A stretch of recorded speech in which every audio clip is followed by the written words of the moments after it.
Bom, falando em protecionismo, então, eu quero entrar no assunto de Donald Trump. E a gente vai analisar de duas maneiras e com duas partes diferentes. Por isso eu vou conversar com o Luca Bassani. Primeiro, que a empresa de Trump, a Trump Media, ligada ao presidente dos Estados Unidos, pediu à justiça americana a responsabilização do ministro Alexandre de Moraes pela emissão do que ele chama de ordens secretas de censura extraterritorial. Vai lá, Luca Bassani, conta primeiro essa história pra gente, bem-vindo.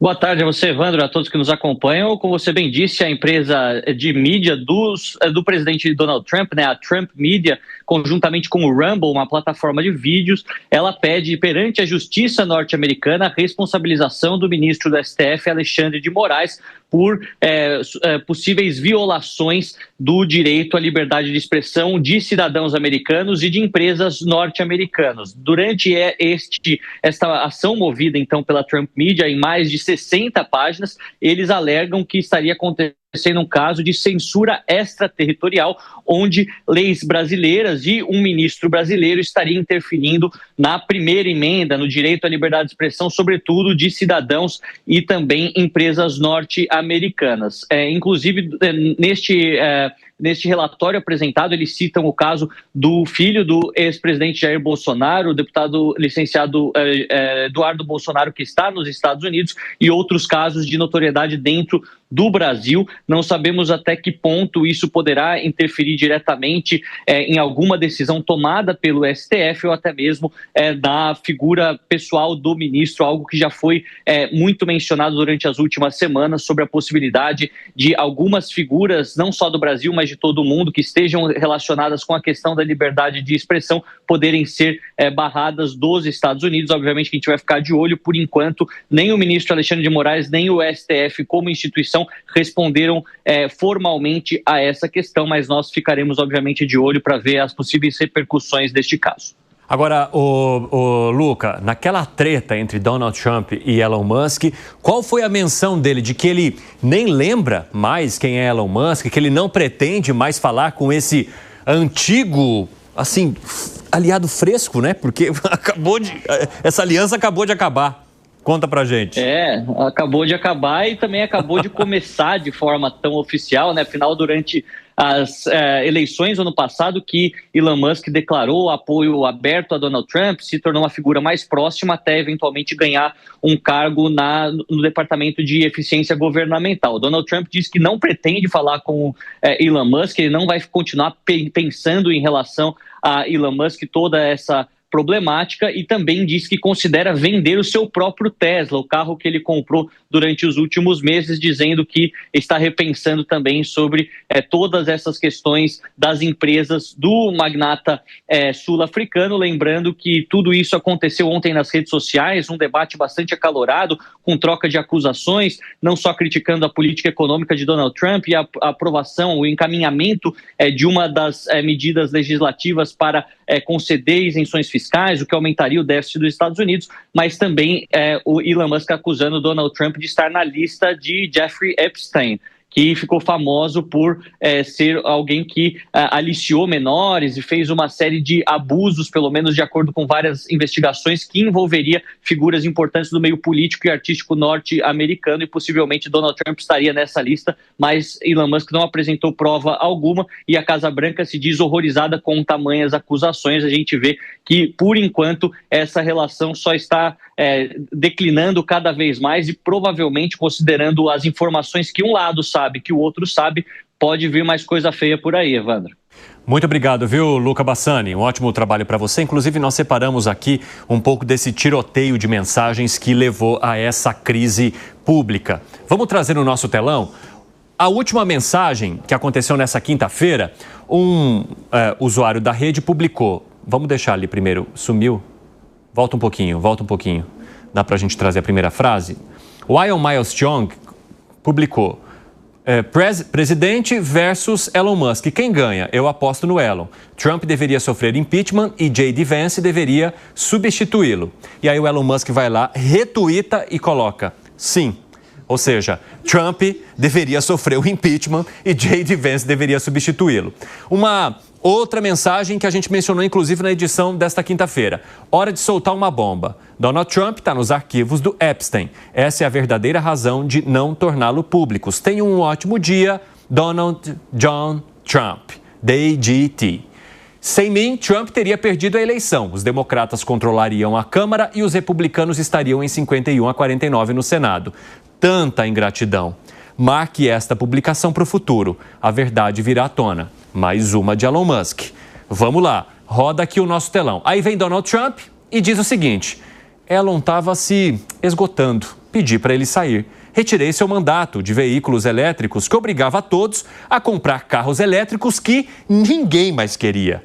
Que ele sabia há meses que eu faria.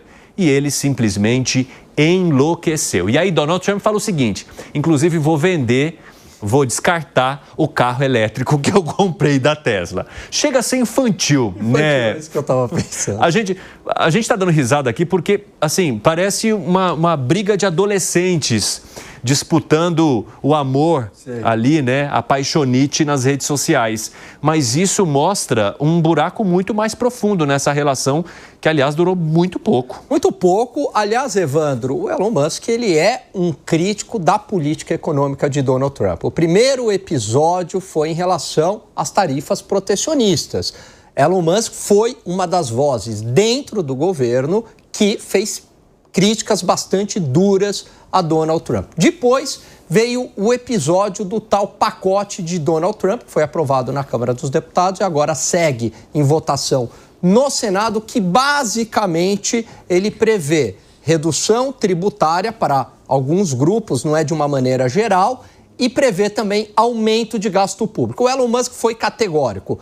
Se passar esse pacote, quebra os Estados Unidos. A gente está na direção de quebrar os Estados Unidos. Ligue para o seu senador, ligue para o seu deputado e não deixe passar este pacote. Portanto, essa briga se tornou pública e o que é curioso é que o Elon Musk, ele resgatou alguns tweets do passado de Donald Trump dizendo o seguinte: olha, o parlamentar que não tiver responsabilidade fiscal, isso lá em 2012, não deve ser reeleito, precisa ter responsabilidade fiscal, tem que entregar os Estados Unidos sem déficit. O Trump lá de trás, quando você chega no poder, a história é outra. Mas eu acho que isso exemplifica muito bem o que a gente discutia até no bloco anterior, daquela visão, né, do liberalismo, que todo mundo tem um discurso liberal muito bonito, etc. Na hora do vamos ver, de implementar esse liberalismo, a história é outra. Agora, que bugou a cabeça da direita norte-americana, bugou, porque agora você vai ter que escolher um lado, você vai ficar, ainda mais em época de polarização, você vai ficar do lado do Donald Trump ou no Elon Musk. Está sendo assim um festival de dissonância cognitiva. Um festival de dissonância cognitiva é boa. Fala, Segré. Não, concordo com Alan, lógico. Fala, peraí, eles não eram amigos, a gente não estava juntos nessa, e agora? Como que a gente faz? Quando tem que escolher quem joga para cada time e vai levantar a mão quem quer jogar em qual desses times. É complexo e não é apenas uma situação interna, não é uma disputa pelas redes sociais, não. Isso tem um impacto sério na economia. Ontem as ações da Tesla despencaram, muita gente perdeu muito dinheiro por isso.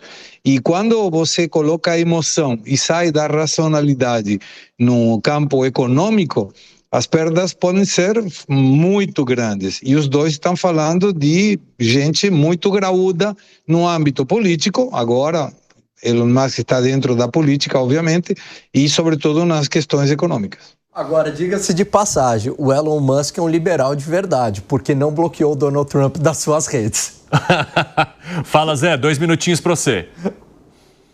Olha, um tio meu, Jefferson Trindade, me dizia o seguinte: dinheiro não tolera de jeito nenhum qualquer tipo de agressão, né? Ou desaforo. E é o que está acontecendo aí, é muito dinheiro mesmo. O Elon Musk é um cara inteligente. Logo, apesar do poder econômico que ele tinha, ele viu que precisava de um poder político muito grande. O que ele fez? Foi lá e comprou uma plataforma Big Tech. Essas Big Techs são o novo poder do mundo e não tem fronteira, estão querendo dominar o mundo.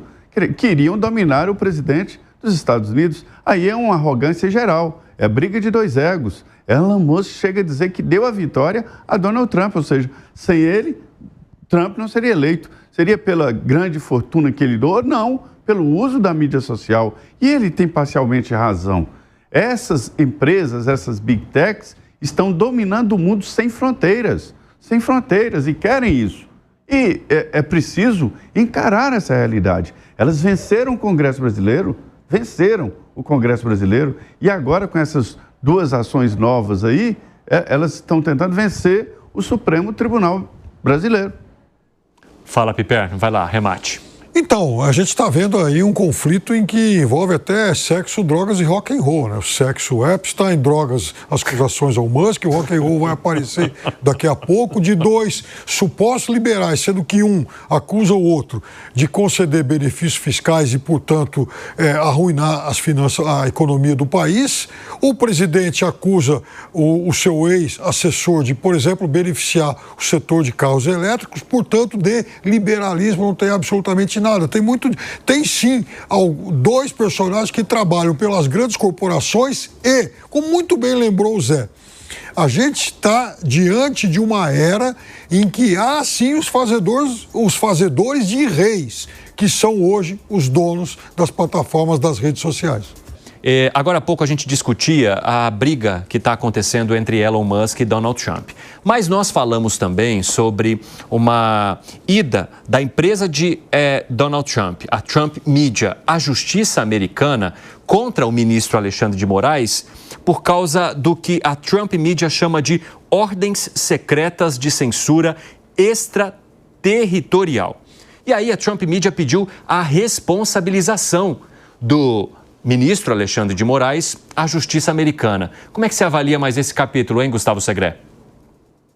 Bom, acabei de ouvir uma declaração, ou ler, melhor dizendo, uma declaração do advogado da mídia, da Trump Media, Martin De Luca, fala perfeitamente português, e ele indicou que o processo vai permitir que o ministro Alexandre de Moraes faça sua ampla defesa se, porventura, a justiça americana acatar esse pedido de acusação. E me parece válido. Qualquer um pode ser investigado, independente do cargo que ocupa, logicamente com as restrições inerentes ao cargo, sem dúvida nenhuma, mas que possa ter a defesa realizada, até porque ninguém está acima da lei e ninguém deve ficar fora do devido processo legal. Fala, Piperno. Olha, eu acho que se existe um processo e todo mundo tem o direito de processar aquele que ele bem entende. Então, até aí, ok. Em relação às acusações feitas pelo presidente Trump, ele me parece não ser um personagem de credenciais morais, né, suficientes para que eu acredite nas acusações dele. Mas ele tem todo o direito de ir à justiça processar quem ele bem entende. Ele não gosta do ministro Alexandre de Moraes e vice-versa. Aliás, ele não gosta do ministro Moraes, que não gosta do Musk, que não gosta do Trump. Mas tem uma coisa, tem um outro componente aí. Quando a defesa, ou o próprio presidente Trump, mesmo que lateralmente citam o deputado Eduardo Bolsonaro, ele traz para a discussão e traz para esse embate um personagem que já é visto com reservas pelo ministro Moraes e pelo Supremo e que certamente não gostaria nem um pouco de fazer parte desse rol de acusações. Tudo que o deputado Eduardo Bolsonaro não quer agora é algum tipo de atrito com o Alexandre de Moraes, até porque o pai dele está pendurado lá, está respondendo a processo. Então, para o deputado Bolsonaro, até do ponto de vista estratégico, seria muito melhor ficar longe disso. Vai lá, Zé, rapidinho. Eu acho o seguinte, que esse processo de embate aí do grupo do ex-presidente Jair Bolsonaro contra autoridades brasileiras está chegando a um ponto assim, complexo e até ideologicamente difícil de ser defendido, porque já se trata aí de uma defesa, a esquerda está assumindo a defesa do Brasil e a direita está atacando o Brasil de fora, é a mensagem que está passando. A Advocacia Geral da União já subiu o tom e disse que não existe mais o personalismo e de que agora é um ataque ao governo brasileiro, o bastidor. O ministro Alexandre de Moraes recebeu o apoio total dos ministros do Supremo. O ministro Luiz Roberto Barroso procurou o governo e pediu uma defesa direta do presidente. O Itamaraty entendeu que ainda não era a hora, porque não tinha acontecido nada, né? E que não dava para o presidente Lula se jogar contra Donald Trump ou contra o governo por uma ação que ainda não tinha acontecido. E agora, com essa decisão da Advocacia Geral da União, o tom fica acima e, segundo diz a advocacia, e não tomaria essa decisão sem conversar com o presidente Lula, de que agora a briga é com o Brasil e não mais com Alexandre de Moraes. Vai lá, Gani. Olha só, eu vejo que é uma briga especificamente contra o ministro do Supremo, não é uma briga contra o Brasil, então discordo do argumento aí da Advocacia Geral da União. Não tem nenhum ataque à soberania, não estão mexendo no funcionamento das instituições brasileiras e o Trump, né, a empresa dele, pode processar quem bem ele entender, porque entende que houve um desrespeito à lei de acordo com as leis norte-americanas, que basicamente impedem a censura prévia e a suspensão de contas nas redes sociais sem o devido processo legal. Portanto, é uma questão específica e não um ataque à soberania nacional.